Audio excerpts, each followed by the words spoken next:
इससे पहले क्लास में मैंने हेटेरोथैलिज्म के टाइप का बारे में बताया था। एक होता है हेटेरोथैलिज्म, मॉर्फोलॉजिकल हेटेरोथैलिज्म, और सेकंड होता है फिजियोलॉजिकल हेटेरोथैलिज्म।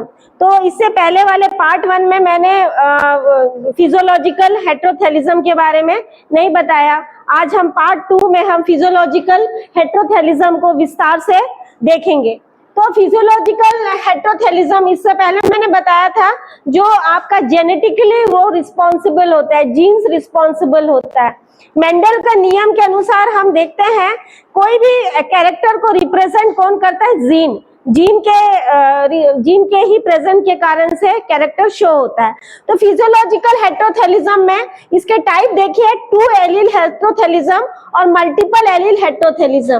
2 एलील हेटेरोथैलिज्म से आपको डिनोट हो रहा है, इसमें 2 एलील से वो रिस्पॉन्सिबल होगा, जैसे कैपिटल ए और स्मॉल ए, कैपिटल बी और स्मॉल ई।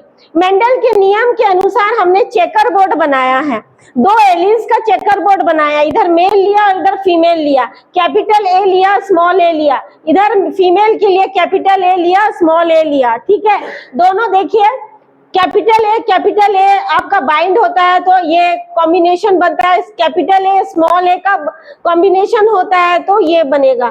मैंने प्लस साइन दिया, प्लस इसलिए साइन दिया जहां पर स्पोर का फॉर्मेशन होगा। सेम जीनोटाइप वाले वहां पर स्पोर का फॉर्मेशन नहीं होगा, क्योंकि हेटेरोथैलिज्म में पहले कॉन्सेप्ट में ये था कि हेटेरोथैलिज्म में डिफरेंट स्टेन वाले, सेम स्टेन वाले के बीच में स्पोर्स का फॉर्मेशन नहीं होगा। स्मॉल ए है और कैपिटल ए है तो इसमें स्पोर्स का फॉर्मेशन होगा, इसलिए मैंने यहाँ पर पॉजिटिव साइन दिया। और यहाँ पर नेगेटिव साइन इसलिए दिया क्योंकि यहाँ पर स्मॉल ए रिप्रेजेंट हो रहा है। आगे क्लियर है?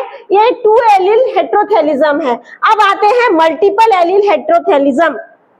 मल्टीपल एलील हेटेरोथैलिज्म में इसके 2 टाइप होते हैं, बाइपोलर और टेट्रापोलर। बाइपोलर हेटेरोथैलिज्म में एक पोल्स में ये एक लोकस है, ये क्रोमोसोम का क्या है, लोकस। क्या है?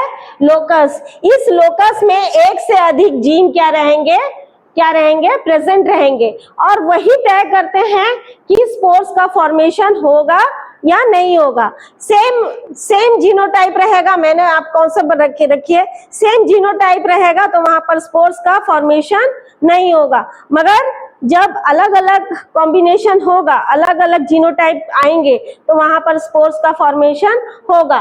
देखिए L1, L2, L3, L4 है ना, मेल के पास L1, L2, L3, L4 है, फीमेल के पास भी L1, L2, L3, L4 है।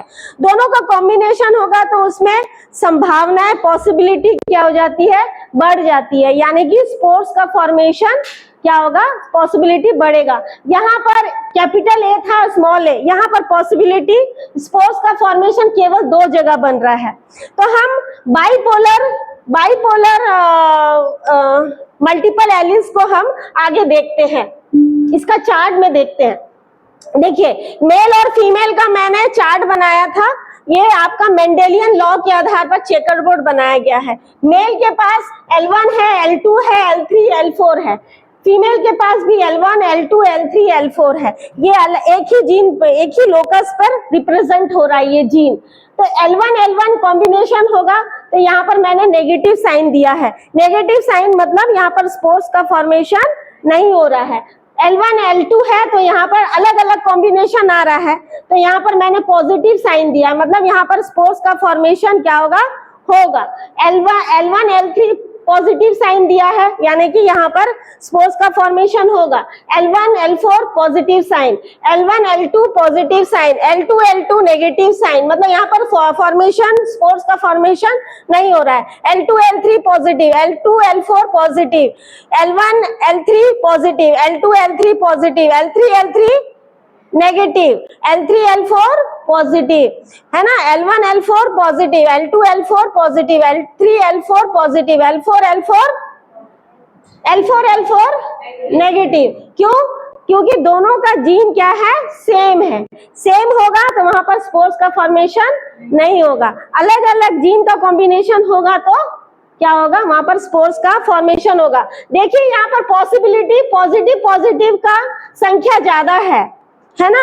हमने 2 एलिल्स में देखा था, वहां पर 2 जगह पॉजिटिव बना था, यहाँ पर बहुत सारी जगह पर पॉजिटिव बन रहे हैं। यहाँ पर स्पोर्स का फॉर्मेशन क्या हो रहा है, ज्यादा मात्रा हो रहा है।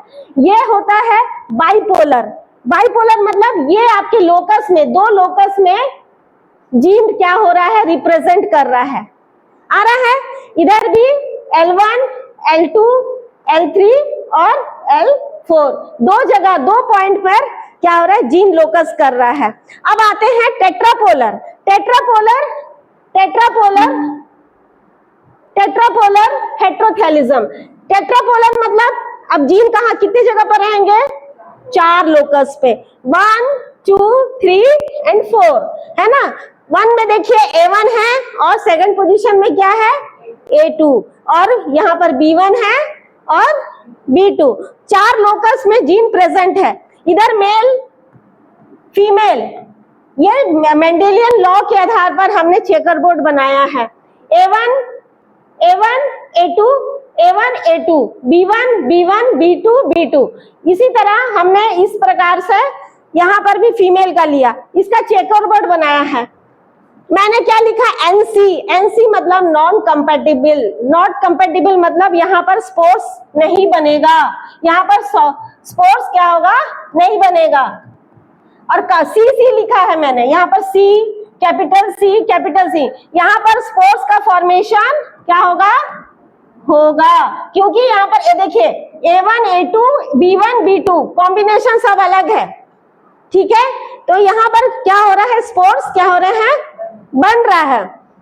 और एक जगह पर लिखा है NFC मतलब नॉट फुल्ली कंपैटिबल, मतलब आधा जीन सेम रहेंगे और आधा जीन नॉन सेम रहेंगे। इधर देखिए B1 सेम है, ठीक है, B1 जीन सेम है, मगर A1 A2 क्या है, अलग अलग है। तो ये कंपैटिबल, नॉट फुल्ली कंपैटिबल है, मतलब ये स्पोर्स बनाने के लिए उतना सक्षम क्या है, हाफ मतलब वो कैरी करता है, वो पूर्ण रूप से स्पोर्स बनाएगा नहीं, पूर्ण रूप से स्पोर्स नहीं बनाएगा, नॉट फुल्ली कंपैटिबल। तो टेट्रास्पोरिक में क्या होता है, हेट्रोथैलिज्म में वो 4 लोकस पे क्या होते हैं, जीन क्या होते हैं, 4 लोकस पे जीन क्या होते हैं, लोकस में जीन रिप्रेजेंट करते हैं। और वही लोकस से जो हमारा जो स्पोर्स का फॉर्मेशन का संभावना भी क्या हो जाता है, बनता है।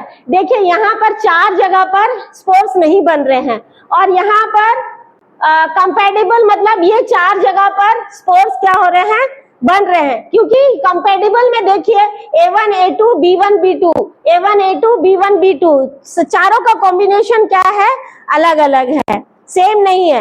यदि सेम है रहेगा तो आप समझ जाइए वहां पर स्पोर्स का फॉर्मेशन नहीं होगा।